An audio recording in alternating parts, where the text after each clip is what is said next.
Pedro. Glória a Deus. Primeira carta de Pedro, capítulo 1. Vamos ler agora do verso 1. Louvado seja Deus.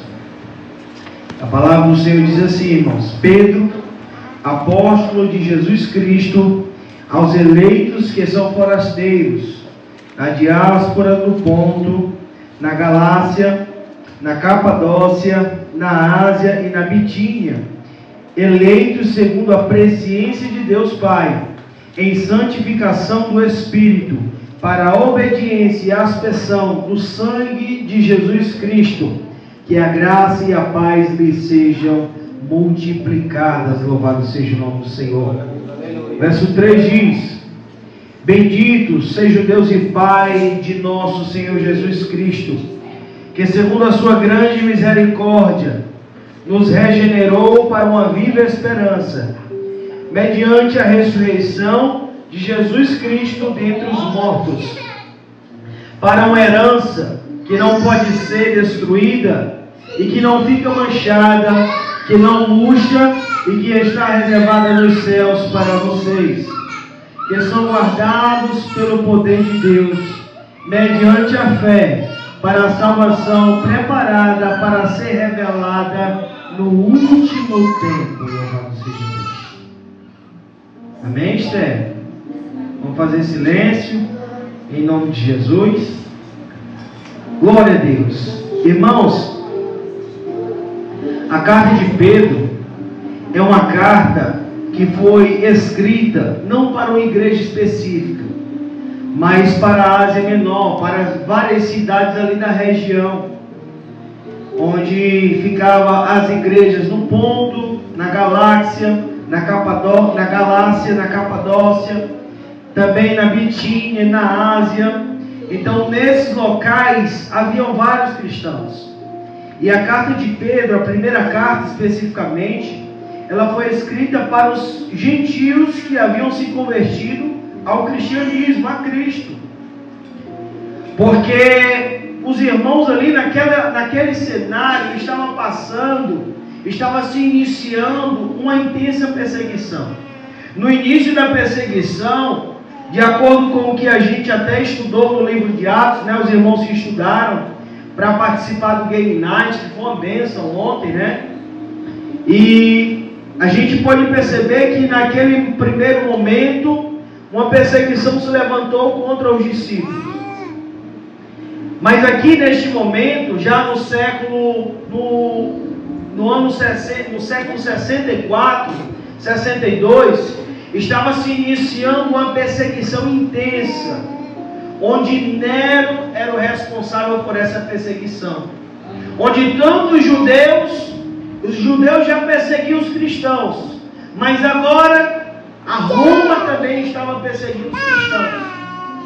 Nero estava se levantando para perseguir os cristãos de forma cruel, de forma terrível, de forma hostil. E Pedro escreve essa carta para trazer a memória, trazer a lembrança aos irmãos sobre a esperança que eles deveriam permanecer firmes. Louvado seja Deus. E é tanto que Pedro inicia dizendo no versículo 3: Bendito seja Deus e Pai de nosso Senhor Jesus Cristo, que segundo a sua grande misericórdia nos regenerou para uma viva esperança, mediante a ressurreição de Jesus Cristo dentre os mortos, para uma herança que não pode ser destruída, que não fica manchada, não murcha e que está reservada nos céus para vocês, que são guardados pelo poder de Deus, mediante a fé, para a salvação preparada para ser revelada no último tempo. Louvado seja Deus. Então Pedro inicia a carta trazendo um encorajamento para esses irmãos, trazendo para esses irmãos que estavam vivendo esses momentos difíceis em suas vidas, em sua trajetória cristã. Porque muitas vezes, irmãos, hoje nós vivemos tempos de tranquilidade enquanto cristãos. Nós vivemos tempos onde as perseguições têm sido pequenas.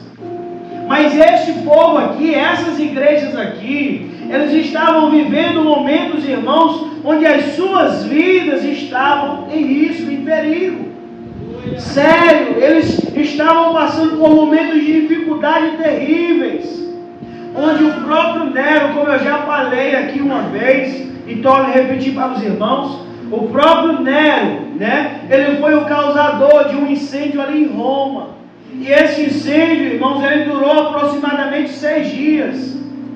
E Nero, como governador, para não levar a culpa, e sabendo que os cristãos já estavam sendo perseguidos, o que é que ele faz? Coloca a culpa nos cristãos. E a partir desse momento, o povo viu que Nero estava ganhando força, poder, por essas perseguições ao povo. Então Nero começou a gostar. Nero começou a agir em perseguição aos cristãos.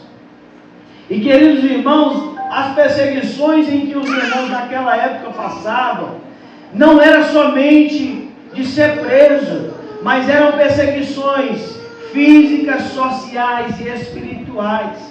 Perseguições que Pedro escreveu, queridos irmãos, porque muitos irmãos não estavam mais suportando tanta aflição que estavam vivendo. E diante disso, irmãos, Nero, ele se utilizou do momento ali, colocou culpa nos cristãos, e assim começou a fazer com que os cristãos fossem perseguidos, fossem mortos. Onde os cristãos serviam de iluminação no palácio de Roma.